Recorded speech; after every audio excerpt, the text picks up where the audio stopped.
Good evening, everybody. This is Joe Joseph, along with my co-host, John King. A.C. Griffin will be calling in shortly. We're joined tonight by Mr. John Moore. John Moore is the author and creator of a very, very interesting presentation called Global Warming, What the Government Isn't Telling You. And I want to give a little background on John Moore. And to do that, just going to read his bio real quick for you folks. JR flew 57 combat missions over Vietnam and Cambodia, many of those being hit by enemy gunfire. John went on to join the Green Berets at Fort Bragg, where he trained to invade the Middle East. He also did classified studies of Middle East terrorists for the Special Forces. Special ops, covert ops, psychological operations, undercover ops, surveillance operations, bodyguard for executives, and stars like Jane Fonda and Charlton Heston, private investigator, firearms instructor, intelligence analyst, and homicide detective. These are the jobs that have kept JR busy. Now, the big announcement right now that I have and my research associates is the following. The Gulf Stream has stopped. Now, in my video you watched, Joe, I make reference to the Gulf Stream being at risk of stopping. Right. As a matter of fact, I think you referenced that it was slowing at that point. Yes, it was slowing. And I work with Dr. Deagle on Genesis, and I'm a co-host on his third hour every Friday.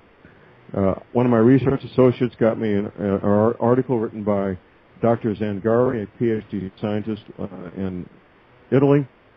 And Dr. Zangari was publicly saying that the loop current of the Gulf Stream, the North Atlantic Thermal Hailing Conveyor, there's other names for it, was at risk of stopping, and then a few days later he announced, well, it has stopped. And that was on June 12th this year. And anybody can go to the United States Navy website. There's a particular page, of course, and it's a massive website. And they have images of the temperatures of all the oceans, satellite images. And you can see right there on the satellite image that the Gulf Stream comes up the east coast of the United States, gets to Cape Hatteras, not far from you there, Joe. Right. Goes east maybe 100, 200 miles, and stops. Now, this is incredibly important. Now, I've always known that the Gulf Stream at least affected the weather of North America, inland from the east coast, several hundred miles, and, of course, England, Ireland, Scotland, France, Portugal, and so forth, with moderating influence for winter especially. Now, if you look at a map of the world, or a globe is even more dramatic. You look at England, Ireland, and Scotland, and you go due east. You find out Moscow is just as close to the North Pole as England, Ireland, and Scotland are. The reason England, Ireland, and Scotland have very mild winters where a bulky wool sweater will do just nicely is the Gulf Stream, or at least was up until June 12th this year. I was looking at the ocean temperatures in the last 24 hours in that part of the world, and they no longer are getting the warming effect of the Gulf Stream. That's over. There's some speculation among the scientists and researchers I'm working with as to how quickly the winters of Moscow are going to settle in on London. We don't know. We do know this, however, that according to Dr. Zangari, here's a quotation as close as I can get it, paraphrasing him. The Gulf Stream is the pacemaker of the climate of the planet. It affects the air temperature up to 7 miles high above the Gulf Stream, which of course impacts the jet stream. And all these systems, these loop currents, are all connected worldwide. So there's a lot of speculation because last time this happened was many, many thousands of years ago. We don't have records accurate enough to really know what happened with any precision.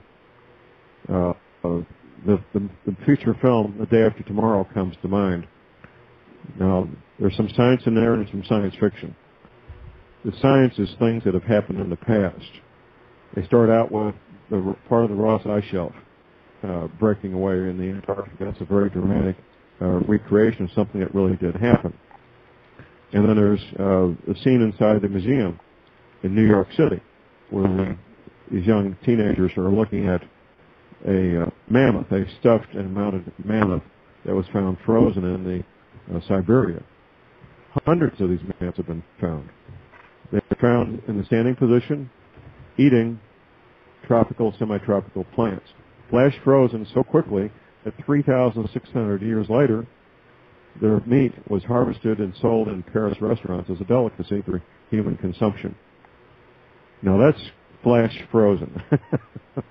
For sure, yeah. That's real. I mean, we're talking something 3 times the size of an African elephant, frozen so quickly that the meat remained fresh for 3,600 years.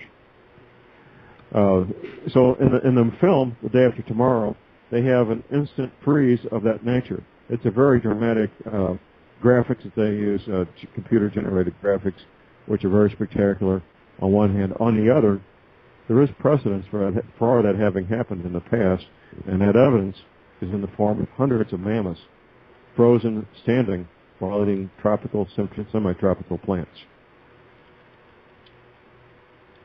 John, what do you think the mechanism is that makes these events recur again and again? Well, the mechanism is a planetary-sized object that comes through our solar system about every 3,600 years. How does that affect the events? Well, that body, that planet, it's called many things. Planet X, the destroyer. In the Bible, it's called wormwood.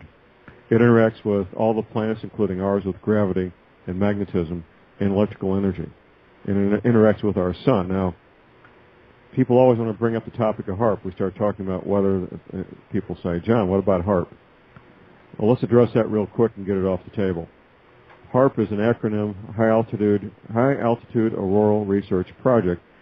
There's 2 versions, ours and the Russians. Ours is the larger of the 2. It's the world's largest radio frequency transmitter. It's a big radio transmitter. They're not broadcasting a goldie oldies. They're transmitting energy to manipulate weather as they choose. And they can do that for a relatively compact area, maybe 100 by 100 square miles, about 1,000 square miles, which would be 100 by 100 miles. And they can do that for maybe 72 hours or so before they need to shut down their transmitter and give it a break. They can't run that thing 24 hours a day, 7 days a week. They can't affect all the weather on the planet all the time. They can affect weather in one part of the planet some of the time. They can probably steer a hurricane. They probably can't start it or stop it, but they can probably move it like you move a shopping cart by making the atmosphere cooler on one side and warmer on another. What the transmitter does is create warmth in the atmosphere is what it does. So that's not the cause of what we're talking about. The 10th planet, however, is the cause. The Pioneer 10 space probe found this thing in 1979. They knew where to go looking for it because of ancient manuscripts that the Vatican has, that the Babylonian clay tablets that Zechariah Sitchin translated.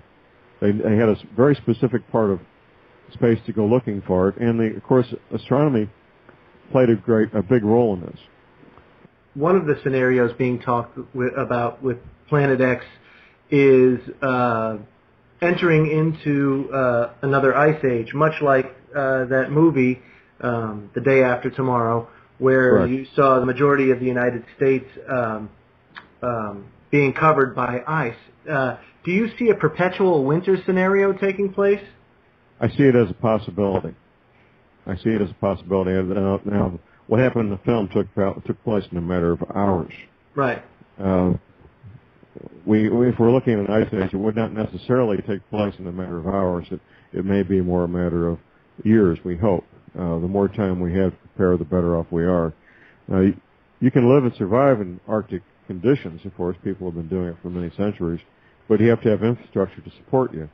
That's the problem with England, Ireland, Scotland, and other areas that have been kept warm by the Gulf Stream, is that the infrastructure won't support human life once it gets to the kind of winters they have in Moscow. Mm-hmm. I doubt that the freshwater pipes in London are buried more than 18 to 24 inches deep at the most. The freshwater pipes in Moscow are probably 7 to 8 feet deep to deal with those kinds of winters. Right. There's nothing in the human-built infrastructure in the United Kingdom is built to deal with these kinds of winters, which means tens of millions of people would have to go and live someplace else because the infrastructure they've got won't support human life. Right.